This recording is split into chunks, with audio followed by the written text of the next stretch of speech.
Welcome to the Peer Mentor Training Program, Physical Activity Knowledge, Spinal Cord Injury.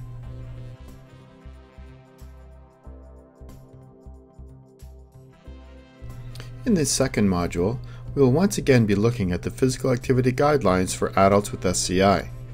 Specifically, we will be looking at how often, how much, how hard, and how to add aerobic activities into a person's daily routine.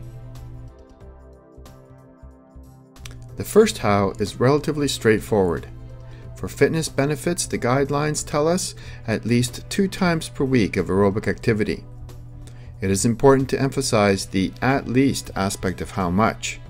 As Dr. Hicks explained in the previous module, this is the minimum one should do to see fitness benefits.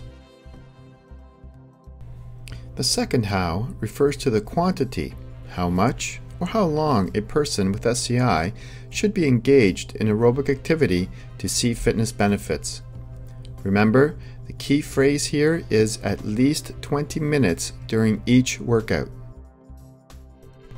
The guidelines also talk about how hard someone should engage in physical activity in order to see fitness benefits. But what does that mean? And how can you let someone know how hard they should be active when you're having a conversation with them about the physical activity guidelines? The how hard section tries to articulate what is meant by moderate to vigorous intensity.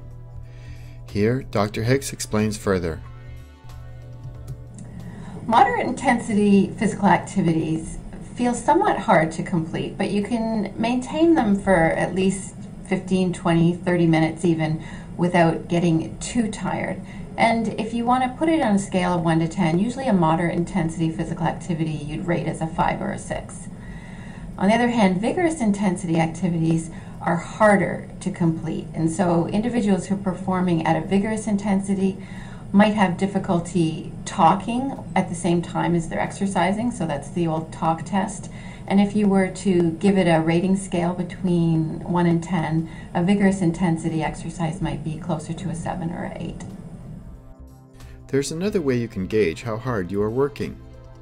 On the SCI Action Canada website, you'll find the Intensity Classification Chart area. I encourage you to visit this website and go to the Guidelines section. At the bottom, you will find the Intensity Classification Chart in 3 different languages. This is a great evidence-based resource if someone needs more information on what moderate to vigorous intensity feels like. The final how is how to. It is important to know at this time that these are only suggestions and basically the tip of the iceberg of what you can do to meet the aerobic activity recommendations within the guidelines. Here are some activities for a person who uses a manual chair. These activities can include, but are not restricted to, wheeling, hand cycling, swimming, exercise videos, or playing an adapted sport like wheelchair basketball. And here are some options for people that use a power chair, like swimming with assistance. As you can see, there are many options for adding aerobic activity to a person's daily routine. It is important to let people know that there are plenty of activities to choose from, both indoors and out, and that trying a variety of activities is the best way to find something that will help a person meet the recommendations in the guidelines, as well as having fun. Now, on to Module 3, Strength Training Activities.